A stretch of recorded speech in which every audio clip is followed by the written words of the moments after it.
অভিশপ্ত আল্ট্ৰা বাছত যোৱা ৪৫ গৰাকী যাত্ৰীৰ বনভোজ খোৱা নহল। আনকি টিলিঙা মন্দিৰ দৰ্শন কৰাও নহল এওঁলোকৰ। একেটা পৰিয়ালৰে ৫জন গুচি গ'ল অজান দেশলৈ।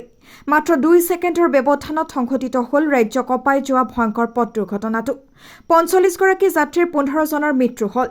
পুৱতি নিশা ট্ৰাক আৰু আল্ট্ৰা বাছৰ মুখামুখি সংঘৰ্ষ হ'ল ডেৰগাঁৱৰ ৰাষ্ট্ৰীয় ঘাইপথত। ৪লেনযুক্ত পথ নিৰ্মাণত বিসংগতিৰ অভিযোগ আনিলে একাংশ লোকে। আহত লোকসকলক যোৰহাট মেডিকেলত ভৰ্তি কৰোৱা হয়।